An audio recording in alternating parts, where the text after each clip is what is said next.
very much. We are going to move on now to Ben from Inspired Playgrounds to finish off today. So Ben, are you all right if I just make you host so you can share your screen? Is that okay? Yeah, that's fine. Thank you. Perfect. Thank you. Oh, I've literally just lost you as you spoke. I'll have to go down there. There we go. Okay, you should be able to share your screen now. Awesome. Let's have a look.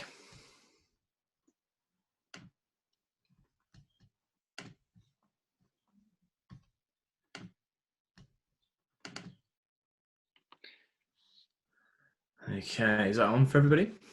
Yeah, it's just on your actual kind of presentation. It's not on the slideshow version.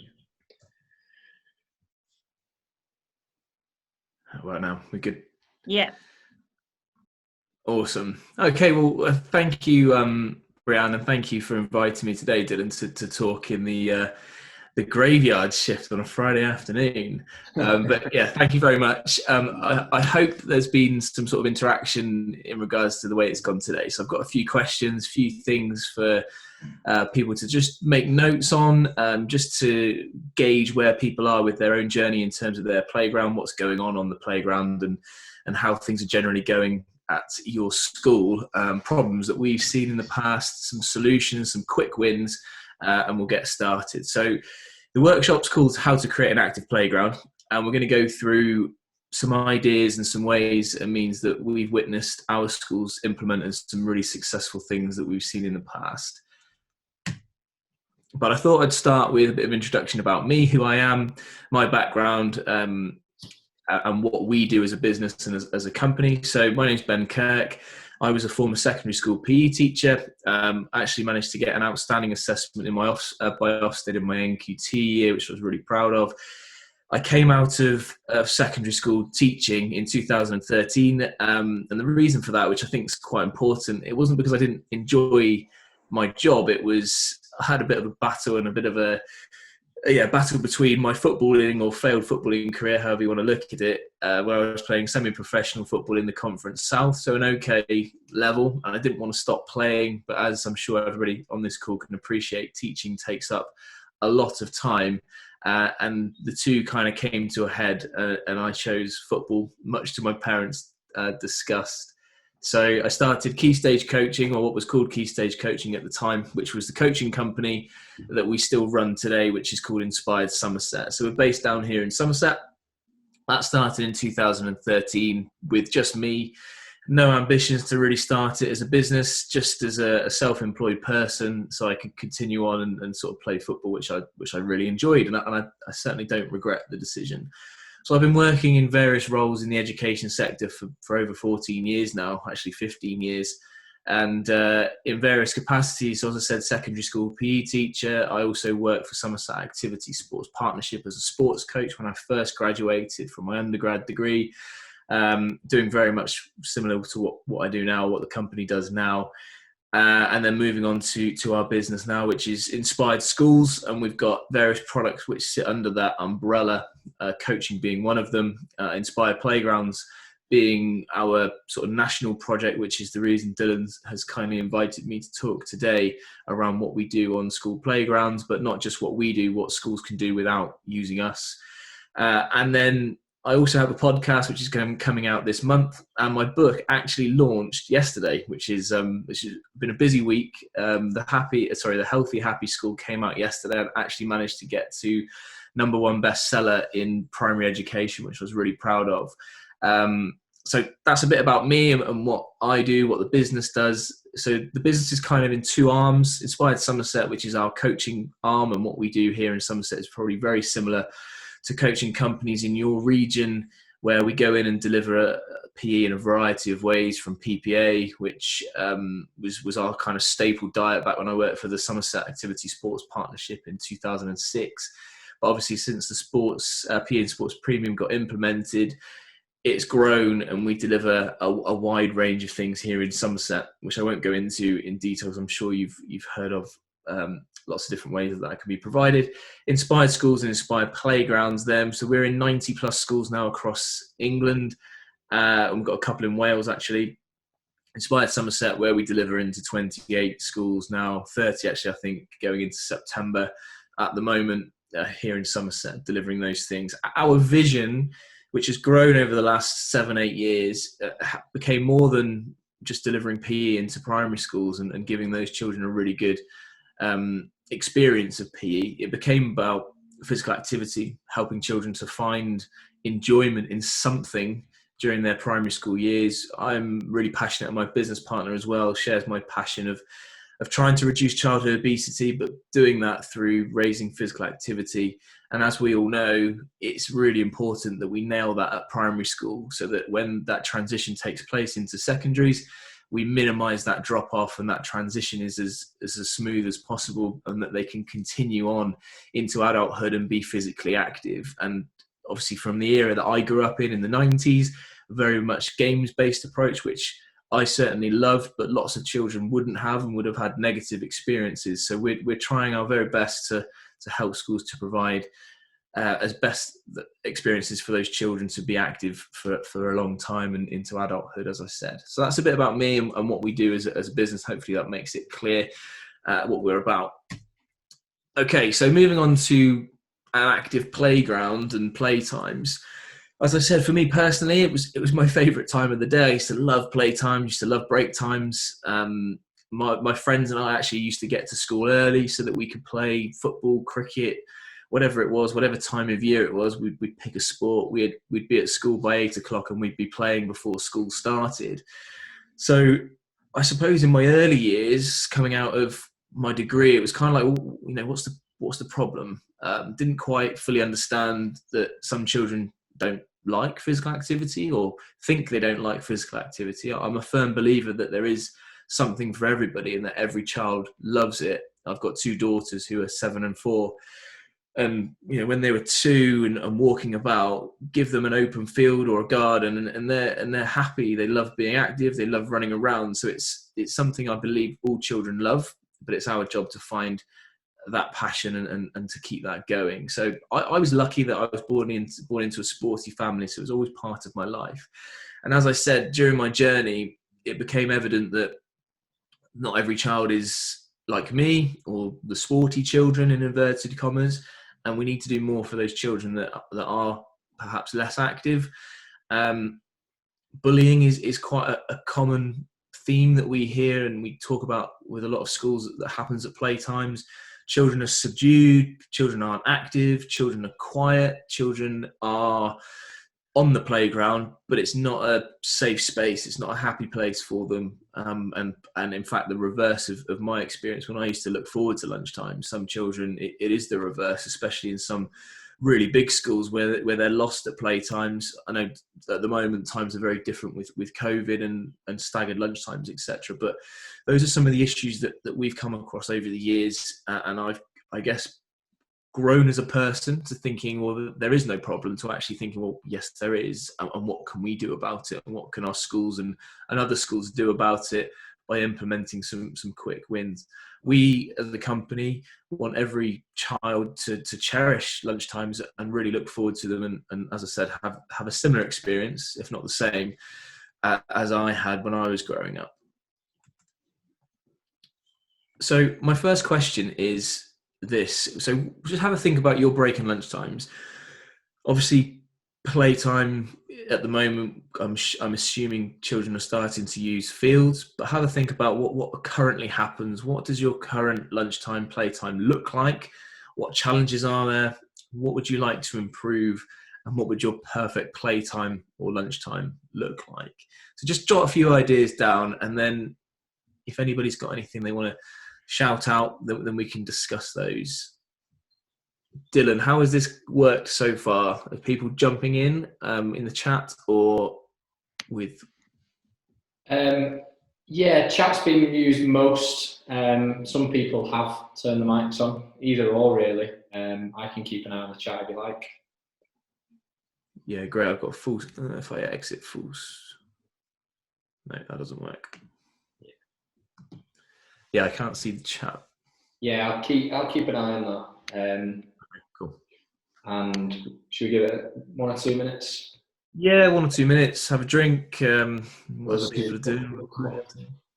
So we've got one here. Equipment always gets lost and broken. How do we keep up with that? Yep. So equipment is a really common conversation. I'll go into a bit more detail about a framework for sports leaders and lunchtime supervisors as to what we've seen work really effectively in the past. But yes, equipment is a common theme. Again, without going into loads of detail, because I will talk about it later, but some really quick wins that might help there is to have a specific store cupboard or store equipment for lunchtimes that somebody or sports leaders take ownership of. So it's a specific playtime equipment, but I accept that equipment does get lost. And I feel and have experienced that ownership over this either given to some of the children or given to lunchtime staff or a teaching assistant who perhaps would want to take a bit of responsibility at break and lunchtime is a good way of helping to solve that. I've also seen schools have a laminated sheet with a list of equipment that they check in and check out. I've seen schools go so far as almost having tokens. So each class gets a token and they will go to the store cupboard and give that into the store cupboard monitor, who again might be a child, might be a lunchtime supervisor, that they check in with that and then they get that token back once they've replaced all the equipment. So just some ideas there that may help you with that. We've got one here from Phil. Challenges are support from others, getting other staff to encourage activity rather than just supervise the children. Yeah, absolutely. And it really does take a whole school approach. And I think, again, I talked about the framework a minute ago, whereby if we want an active lunchtime, we want sports leaders to deliver, they're trained up, off you go. That in itself isn't enough. Lunchtime supervisors the same. So if I ask a school, like, tell me about your lunchtime supervisor experience or what are they like, sometimes it's a really positive one. But I know that they're a tricky demographic to work with. As part of Inspired Playgrounds, it's quite often an option that schools want us to deliver to those members of staff to help that buy-in. And it really comes down to that whole school approach. If the lunchtime supervisors are seen as almost like an external member of staff that come in and do a job and then they're gone, that is all they will do. And yes, telling them or asking them to be more proactive on the playground doesn't always work, but to integrate and get them involved with perhaps an incentive program for children that are taking part can go some way to helping that. But again, I will go into sports leaders and how to do that as well. Caroline sharing good practice, really. So we have lunchtime play leaders who are really motivating with the children, getting them to join in games. They also look after the equipment and have a timetable for which equipment is out on different days to offer a variety. And they have lunch superstar certificates, which the children love. So that's quite nice. Yeah, absolutely. Just to touch on the points made there around the certificates, which, yeah, the incentives is huge and can be a really good tool to start creating that whole school approach, that ethos around we want to be an active school. And that just isn't during our PE lessons, that extends through break and lunch times. Certificates are a really good way to recognise not just perhaps the participants who are taking part in activities, but also sports leaders. It doesn't always have to be physical activity that's rewarded. It could be sportsmanship, behaviour, empathy, whatever it might be, to create that really lovely atmosphere on the playground. Chris has commented the challenges are not enough equipment, lunchtime staff not really promoting active play, and the perfect play time would be children mostly active and are happy with what they can play. So the main challenges there are not enough promotion of active play and equipment for Chris. Okay, yeah, great. And again, it's a really important point, Chris, that the perfect playtime perhaps doesn't exist, the perfect one, but we can certainly get as far as we can to achieving that with utilising a manner of things. So I'll talk about zoning in a second as well. Talk about sports leaders and how to fully utilize them. These activities can be delivered, or activities can be delivered with no equipment. But one of our biggest sort of beliefs and one of our strongest values as a company is fun. I mentioned right at the start that I loved being active, playing sport, and that is key. And I'm a bit of I don't go against the grain in regards to PE delivery. I fully understand that we want children to learn and progress, but I do take the stance that if it's not fun, what's the point? If children are learning all these wonderful things about how to play hockey or how to do a gymnastics routine, that's great. But if they're not enjoying it, that for me isn't good enough. It needs to be enjoyable. It has to be fun for children to, and also from a behavior standpoint, right?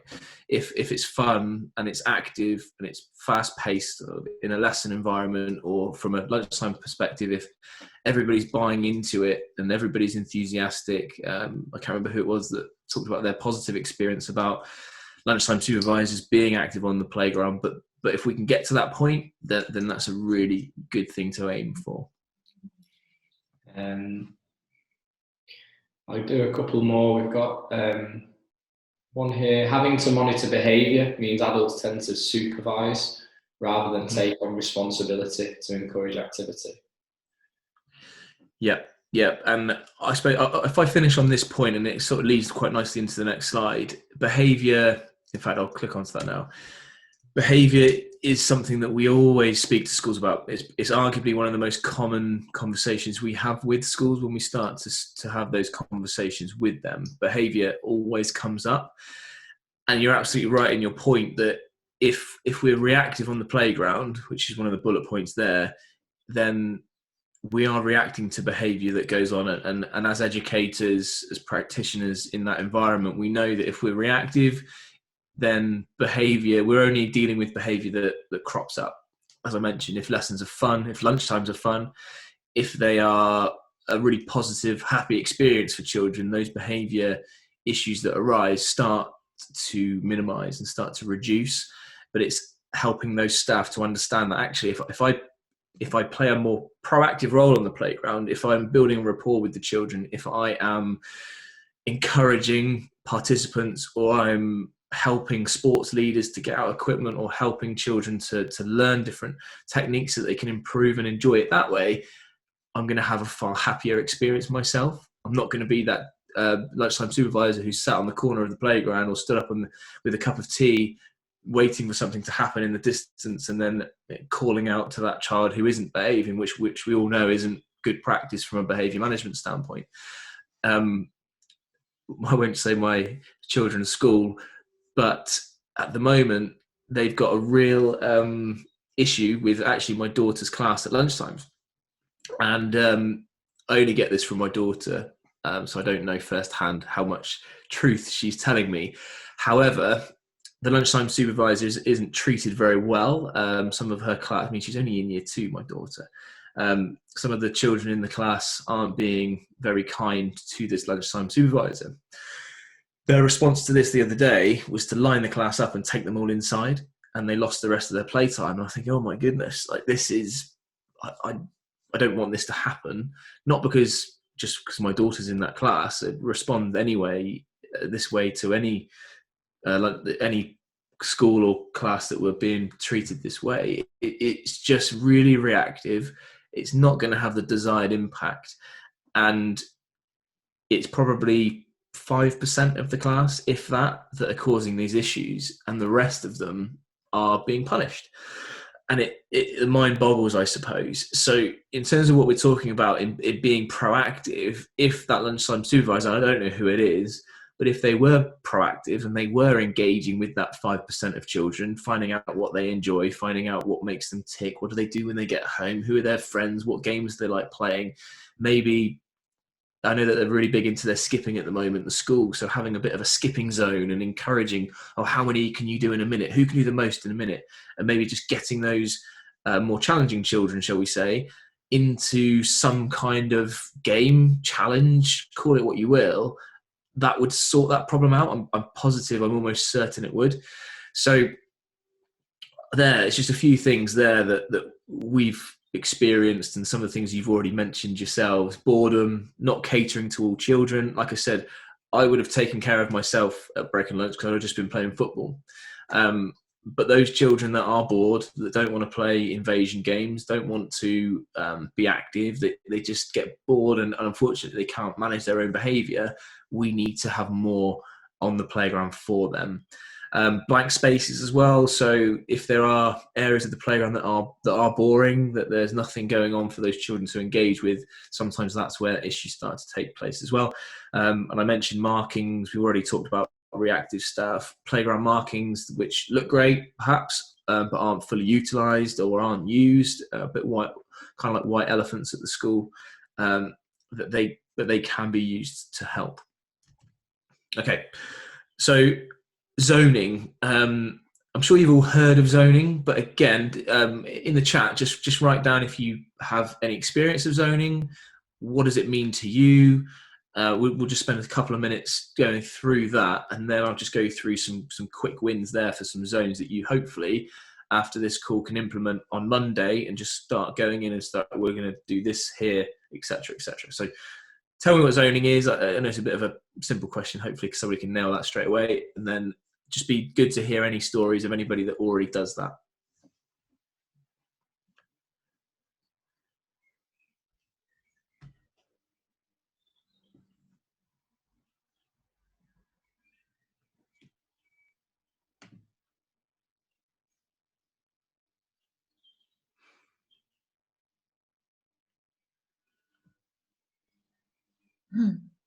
Hello, Ben. We've got one that's just come through. With COVID, all year groups have their own zone to stick to. Excuse me. And it's reduced behaviour incidents on our playground. Yeah, brilliant. And it's really interesting actually, because obviously it's been a really tough year for everybody. Schools, coaching companies, businesses. One positive thing is people seeing the direct benefits of zoning without actually having planned it. And a lot of schools, again, have said to us that it's something that they will continue with, not necessarily as it is at the moment, but certainly taking some learnings from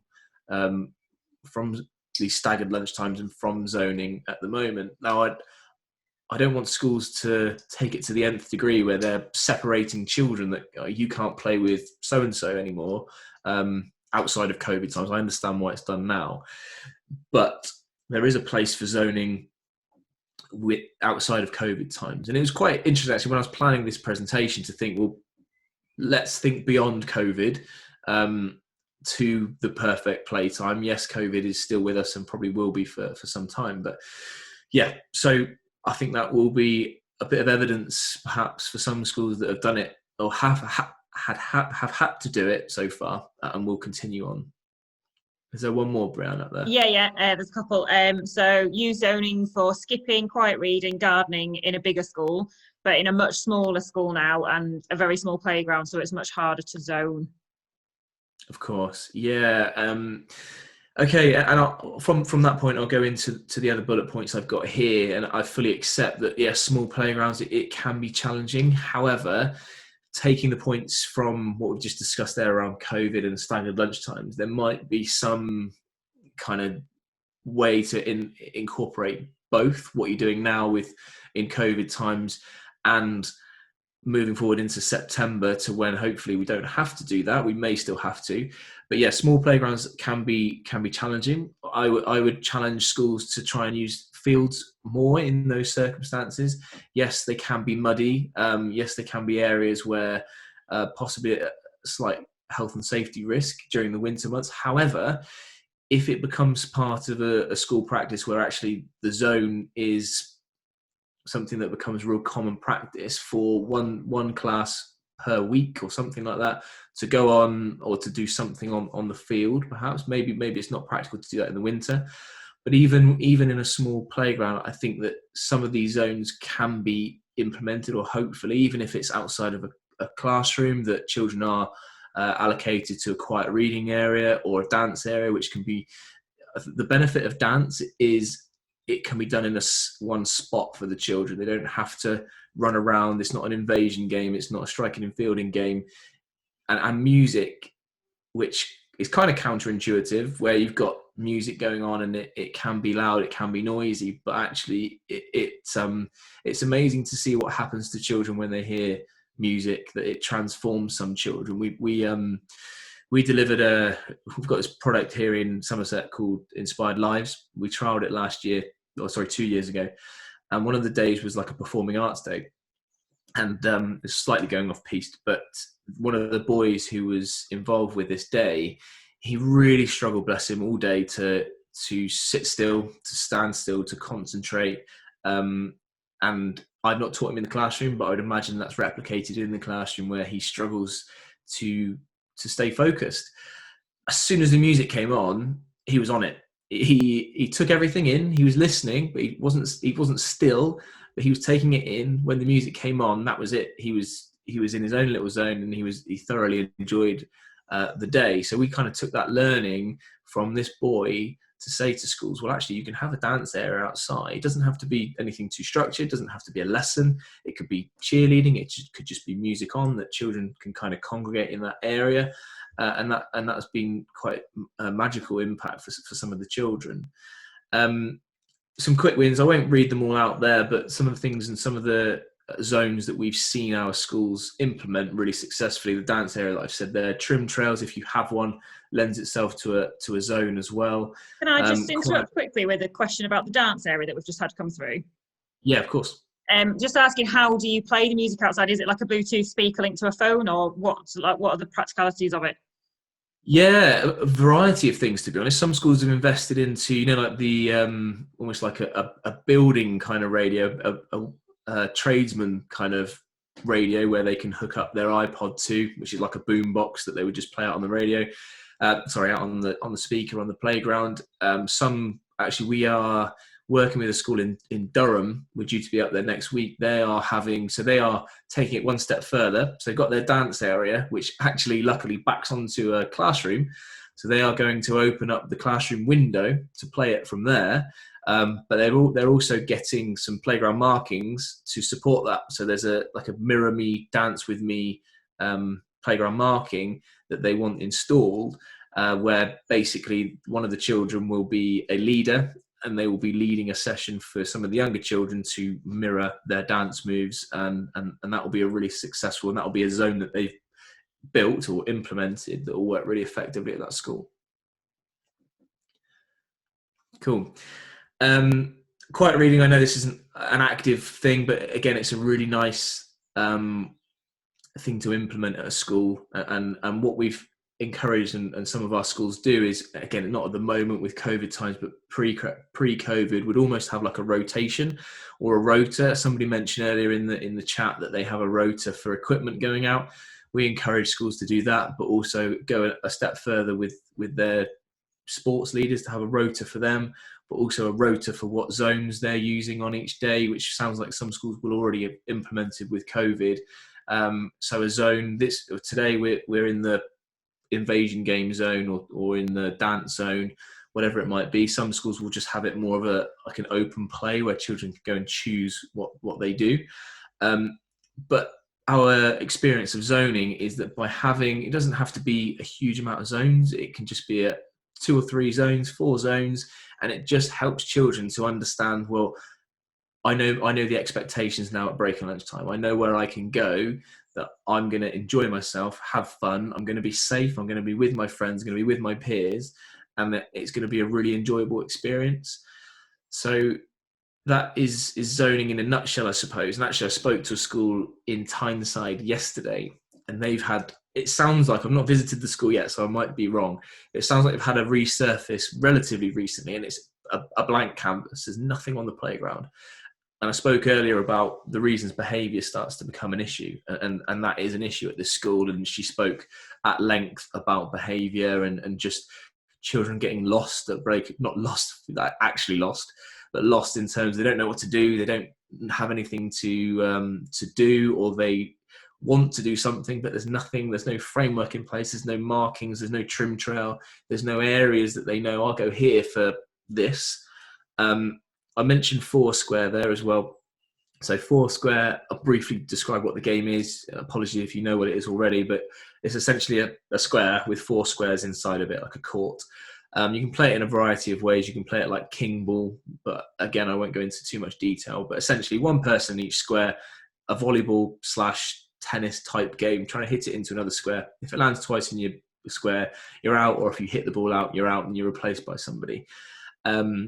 The beautiful thing about that game is that for Foundation Year 1, it's really easy to differentiate it. So you can have 2 children in each square, and you can actually make goals by putting cones on the ends of the crosshairs. So they're each defending a side each, and they're actually rolling or hitting the ball along it. And the reason I'm saying that is my daughter's school have actually got 4 lots of Foursquare now because it was so popular at break and lunchtime. So that's actually become a zone in itself, just that game.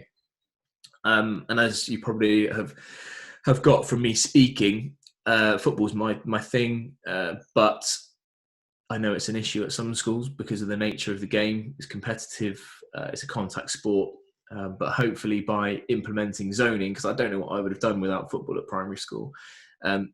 Without it, I'm not saying that my behaviour would have been worse, but I certainly would have been looking for things to do to keep me occupied. So I'd like schools to try where possible to keep football as part of that playground and actually have it perhaps as a specific zone as well. I can see that there's a few notifications. So, Brian, if there is anything pressing, feel free to jump in and just fire away. It's all right. It's just people trying to think of innovative ways to get music outside if there's no internet outside. We're just all having our own conversation about how to get music outside. Old school, just go CD player. That's what I said. I won't read this out, but this is a lovely case study of it's not one of our schools. It's just one that I've stumbled upon. Fielding Primary School in London. This, I think, Dylan said it's going to get sent out. So without me reading it, but it's just a really good case study of some other zones, ones that I hadn't thought of. Dressing up box, superhero costumes, mindfulness zone, which is kind of like quiet reading type principle there, and just a way of helping all children have something that they can access during break and lunchtimes. Crockerton is one of our schools. It's in Wiltshire, which is one of our bordering counties. It's a tiny school near Longley, actually, on the hills, really small playground. But the way that they've used their space is quite remarkable, really. They've got a forest school, which is a really small area. They've got another area, which I can't remember what it is, but it's kind of like a forest school area, but it's like sort of almost like a muddy play area. And they've got a really small playground, which they've actually incorporated inspired playground markings on. So in a really tight space, which actually speaks to the point for the previous question about a small playground, they've been really innovative with their area that they have. It's not a very big school, so I accept that. I think it's something like 90 children there. But a really good example of a small school that have implemented it as well. Okay, sports leaders. So this is really key, and it's really key, an area that we work with as well, and it's really important to us and the way that we operate and the way that we build relationships with schools. So utilising both sports leaders and staff. So we well, actually, the questions are there. So let's go through the questions. I know I've spoken, sort of rattled off quite a bit there for the last few minutes. So what experiences have you had with leadership training being delivered at your school? Did it work? Did it have a lasting impact? And what I've already talked about lunchtime supervisors, so perhaps we'll leave that one, but I will touch on that as well. So just again, in the chat, if you've had leadership training, positive experiences, any negatives, any things you'd like to see improved, then I can give you some examples of ways to enhance that.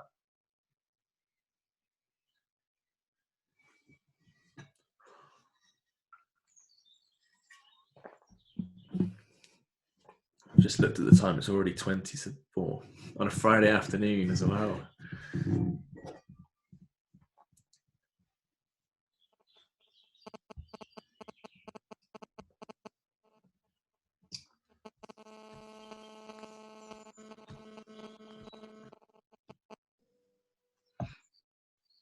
Whilst we're waiting, then hopefully some people will ping up some questions or some answers.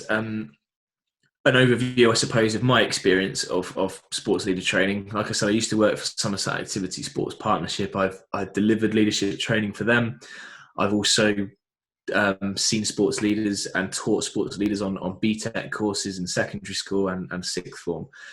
So my, I suppose, biggest takeaway over the years has been sports leaders that are trained.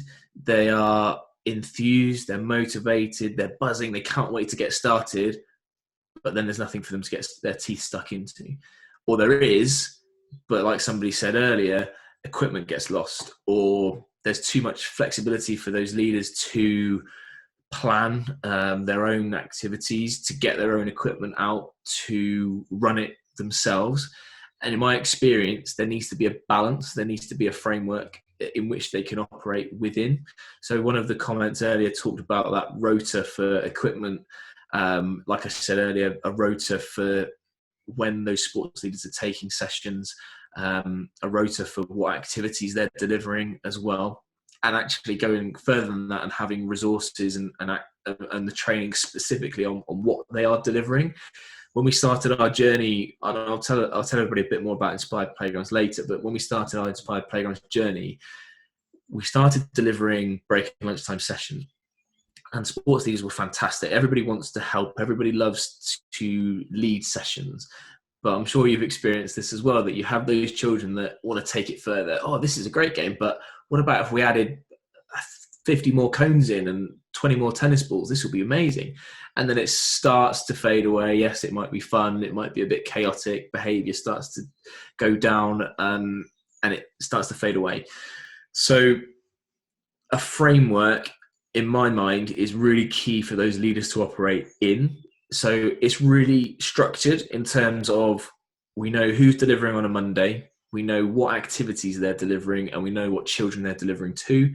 We know that these two leaders are responsible for the equipment, that they give it out, they take it back in. We've got the lunchtime supervisors who are on board as well. They know their role in helping those sports leaders and supporting them, not delivering it themselves, and obviously unless they want to get involved and deliver it. And that framework that everybody operates within is really key in my mind to not only having an impact, because we've experienced, and again I'm sure you have as well, where, like I said, anything new, whether it be for staff, whether it be for lunchtime supervisors, whether it be for sports leaders, is exciting, it's new, it's different, everybody's kind of on board straight away. But if it's too resource heavy, or if there's too much flexibility, or the leaders don't have anything rigid or structured to go with on a regular basis, it might start to fade away and it might not be sustainable. So by having that framework, I believe that is one key way to making it sustainable. Also, giving them ownership over it, which I know is a bit of a contradiction. We want to have a framework, but we also want the leaders to have ownership over it.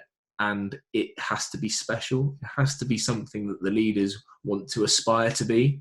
If we just go, right, you're year sixes, you're all sports leaders now, it might be okay, might work, but it might not.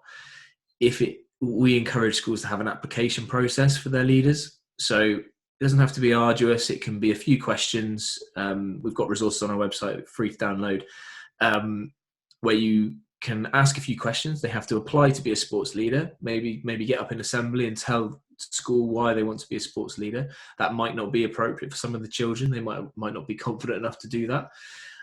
But having that process whereby there is a kind of a selection process works really well. And also for the younger children who are taking part in those sessions, they start to think, well, Sarah in year 5, she's amazing. I look up to Sarah. She's my hero. She's my role model. She's really kind. She helps me to practice my catching or my rolling. She also taught me how to skip. I couldn't skip before. I want to be like Sarah.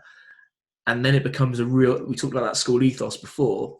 If we then have those sports leaders who are on a pedestal a little bit, that they are celebrated and they are viewed as children that have done something to achieve that and become a sports leader, then it has a knock-on effect for the younger children that want to be a sports leader as well.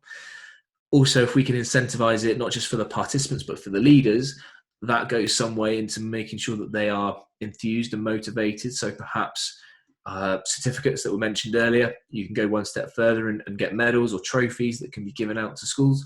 Even t-shirts and hoodies, the sort of leavers hoodies that you get. You could have a sports leader hoodie that they earn at the end of year 5 or year 6, depending on what year group you go with. We've trained up year 2 leaders as well. Yes, they're too young to run it themselves, but they're like role models within that session, the children that you would perhaps choose in a lesson to do a demonstration. So hopefully that's given some idea as to ways to get those sports leaders and lunchtime supervisors involved. And I talked about ownership and the incentives. Get your lunchtime supervisors in your celebration assembly, have it after lunch or before lunch, whenever, and get them to give out certificates. It will transform their experience at the school if they feel like they are a part of transforming those children's lunchtime experiences. They can give out certificates or trophies, whatever it might be, to the best leader of the half term, participant of the half term, relate it to your school values, whatever you've got going on there, whether it's resilience, growth mindset, empathy, whatever it might be that half term. Get the lunchtime supervisor and the leaders involved with it, presenting trophies, certificates, whatever it might be, on a Friday afternoon, and that will go some way to make it sustainable over the long term. I'm really aware of the time, so I'm going to kick on from this one. Potential problems, like I said, whole school approach is key to this. I think I've mentioned all that. Equipment, yes, get equipment out there. I know it can get lost, but if you've got that framework and you've got that system in place whereby if obviously equipment's going to get lost. Tennis balls, things like that might get lost, but I don't think it shouldn't be a major issue if it's done well, and if there is a process for getting equipment out and replacing it, and there could be some kind of system and reward thing for the class if you go so far as having each class or each year group having their own equipment store. Whoever looks after it the best at the end of the year, they get something, some kind of incentive that would encourage them to look after what they have. It's a massive bugbear of mine, of my daughters. They don't clean up after themselves. They'll lose something. It's in the house somewhere, but they don't take care of things, and that's perhaps one of my failings with them. Clear expectations, which I've mentioned, ownership, incentives, and support. So yes, support from lunchtime supervisors. What I've seen some schools do is to work with a HLTA or teaching assistant, give them a bit more responsibility, use the PESPA money to perhaps give them an additional bump to their salary for overseeing things, and again that will transform that person as well. I've got Busby trying to get in. I think that's right. Sorry if I clicked the wrong button. Okay. The dream, whole school buy-in, which I've missed out in, apologies. So we've already touched on this. Leaders running daily and weekly sessions. Children want to take part because it's fun and can earn incentives. Benefits for leaders, which we haven't talked about yet, are immeasurable. Honestly, it's such a powerful thing for those leaders, not just to be leaders, but to be a leader that actually delivers sessions on a weekly basis. It will transform their latter years at primary school. It's an amazing thing, and to see them grow personally is really quite special. And what's happened here? Okay, good. Here we go. Benefits to leaders. I won't go through the list, but this is from a study that I found from an Australian school, actually. So the benefits to the leaders, and this is leaders that play an active role, not just having sports leaders just for the sake of having sports leaders and them not doing anything. It will, like I said, it will transform their lives. They will become creative. They will improve their communication, which, I mean, this is a completely different topic, but communication is going to be an issue moving forwards with the increase in social media and children not speaking to people as much as they perhaps used to. So being leaders and having to communicate with adults, with children, to help them understand what they are supposed to be doing, teamwork, negotiation, all the things that are there, all the things that you know about will improve in those leaders. And actually, if I go on to the next slide, we work with a leader her name, well, it's actually a boy, but on here I just put Jessica, but a boy at one of our schools who was borderline getting kicked out of school. He was really challenging. He used to steal stuff from the school, and borderline getting chucked out. We encouraged the school to make him a sports leader. He enjoyed sport. He was good at sport, and it kept him in school. It transformed his life, and he naturally had an empathy with children, whereby he could work with children. He wanted to help, and like it says there, he was a role model for the children because they could relate to him in quite a tough school. They could relate to him. They could see him as that role model, but he could relate to them and had empathy for what they were going through. Behavior improved because he knew that actually if he didn't buck up his ideas, then he wouldn't be a leader anymore, but then most likely he would have gone down the wrong route and ended up not being at school. So he had certain responsibilities that he had to adhere to continue being a leader. And it, as I said, it transformed his latter years at school.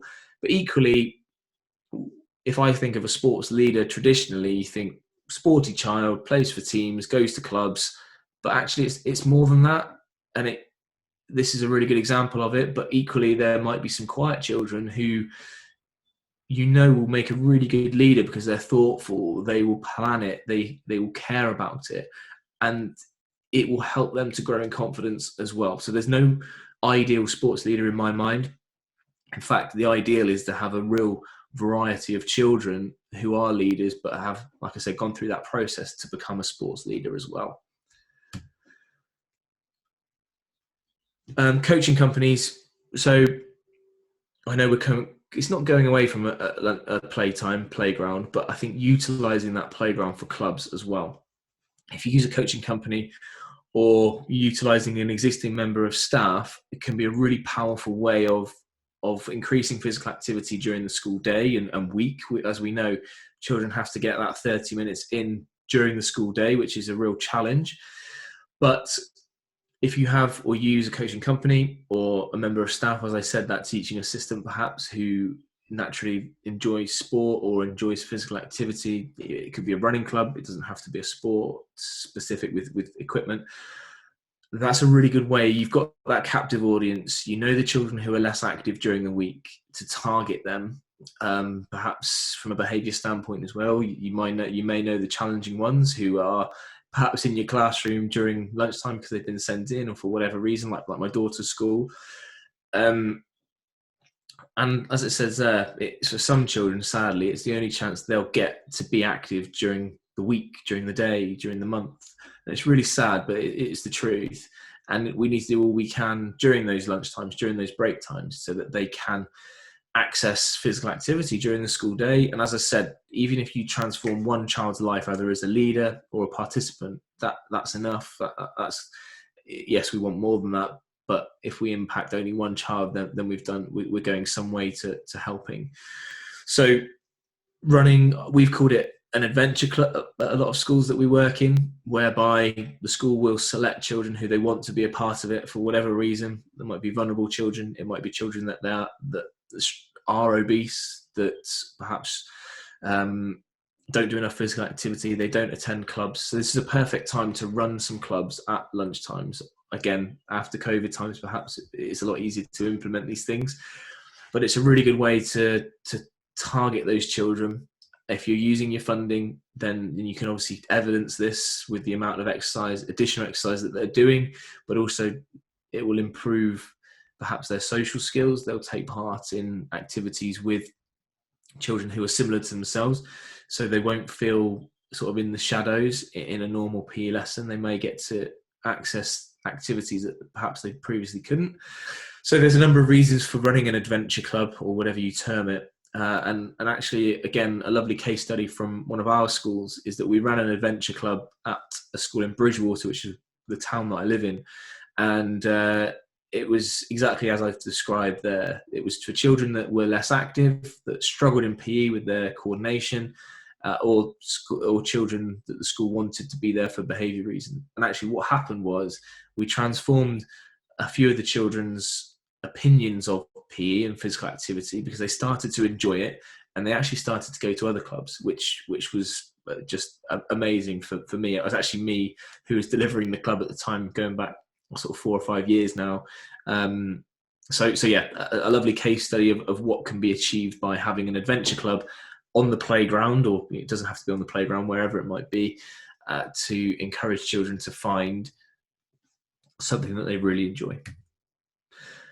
Okay, the next slides are just a bit about us and me, so I'll pause on here, just if there's any, there is a section for questions at the end, but if there's anything I've said there on coaching companies or, what was the previous slide, leaders, dive in quickly and I'll move on. Not a huge amount left in my presentation, which you'll be pleased to hear. So if there are anyone who has a question, just jump in, put it in the chat. I'll give it a few seconds. If not, I will. I'll quickly move on to what we do, and then any other wider questions you have for me, please ask.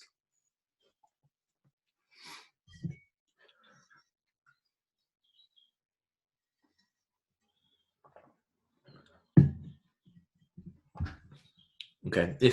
If I notice that the notification comes up, I will pause. Okay, moving on. Inspire Playgrounds is our product that we work with schools across England and Wales. Schools use typically the sports premium funding to do that, and it's 3 parts. So it's markings that we've designed ourselves. We actually were called Inspire Playgrounds initially, but schools were thinking we were just another playground company who would go in and install hopscotch or netball court, and off we would go on our merry way. And actually we are, as I said, educators who are passionate about helping schools to be more active. So the markings is just one thing, but it's the first part of the product, and then the support package comes in. So the leadership training is a part of that. We work with sports leaders, we work with the staff, we work with lunchtime supervisors, we work with teaching assistants on things like learning breaks, which again is another really good way to utilize the playground. It's something that I want to be more commonplace in schools across the country, that physically active learning breaks are used more often, because the data and the evidence is there of how powerful they can be to improve focus, improve concentration in the classroom. We get so wrapped up in delivering maths and English every morning for however long that lesson lasts for, when we kind of forget that actually there's data there. So in Finland, for instance, they break every 30 minutes for a 15-minute break, a physically active break, and then they go back into the classroom. And they're one of the leading education systems in the country. But we are still stuck in our old ways a little bit, where we think more is better. And there's that picture of the animals underneath the tree, and the teachers say, well, this lesson I'm going to learn how to climb the tree. When we know that every child is different, and if we can embed physical activity within the day, it becomes really powerful, and the playground can be used for that by lunchtime supervisors teaching assistants being trained on how can I deliver an active learning break to my one-to-one child, or a small cluster of children that perhaps we know are challenging and struggle to be in the classroom for an hour, then bring them back into the classroom. It always amazes me how good and amazing children are with children that struggle in the classroom. They're so good at ignoring and focusing on what they need to focus on. So 6 children coming back into the classroom after an active learning break wouldn't, after a while, would just become the norm. So that support package, this is very brief of what we do, but we work with the school to help utilise the markings, but not just at break lunch times, but to embed them during the school day. And then also there's data tracking so that the schools can see the additional active minutes that those children are doing. And it's all done by the leaders. Teacher time is something that, again, being a former teacher myself, I know how limited teachers' time is, additional time to get involved with something like this.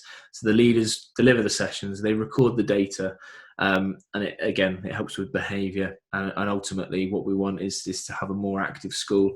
Just some case studies here, which I'll briefly go through. This is one of our very first schools who had the markings on, and they resubscribed. They had their new leaders trained every year to run sessions on the markings, and they record some unbelievable data every year to see how much additional activity the children are doing. We talked earlier about target groups as well. So to have a target group of children that are you need or want to be more active, you can evidence that and say, well, we've invested in this. It doesn't have to be an inspired playground, but to record data of some sort, to say that these children have been more active. Whatever it is you choose to do, it's not a hard sell for me, but it's really powerful to say that these children, whether it be pupil premiums, free school meals, or just children that are less active, you can evidence it by whatever means you want to do that. So I'll go through that. I won't play the video, I think. And then just as an overview, benefits of having an active playground. Behaviour we've talked about. The playground is accessible, fun and safe for all. Support staff are engaged, which is really key. Like I said, that whole school buy-in. Sports leaders are developed. If I think of my own experience as a sports leader, you could kind of call me now, in my role, I used to absolutely hate and dread doing presentations at university. I was really shy. I am still shy. I'm an introvert by nature. So actually a Zoom presentation is better for me. But by doing things and that repetition and putting yourself out there and doing things that you're not necessarily comfortable with, so I'm talking to the sports leaders who might be in year 5 and struggle with confidence, it will really help them grow, and also improve look of the playground. So again, not just inspired playgrounds, but if you start zoning your playground, you have that dance area, you have a trim trail or something, or climbing wall, whatever it might be, football area, 4 square, then it looks a nicer place. But that in itself isn't enough to have that amazing playtime, that dream lunchtime playtime we talked about earlier. Okay, any questions?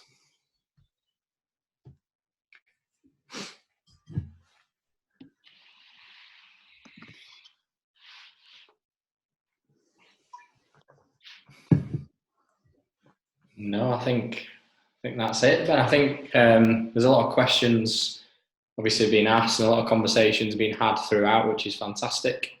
As I said for Steve, if there are questions leaving this conference, and you do want to get in touch with Ben, I'm sure you can either come through our channels to our team, or sure Ben wouldn't mind you getting in touch with him directly. Yeah, so my direct details will be on the last slide if people want to get in touch. Perfect. Thank you, Ben. Would you be able to hand over the hosting to Brianne? Yeah, of course. Oops, my screen is just frozen. Sorry.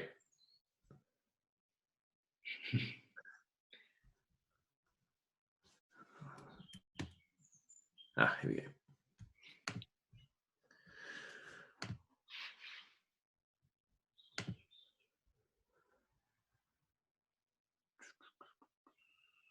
Sorry, how do I do that? You click on participants, and you just find Brianne on the list, and it should say more, and it should say make host. Yeah, got you. Yeah.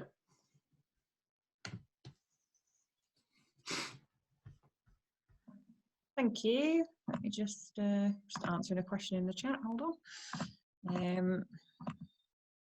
Thanks, Ben. Perfect.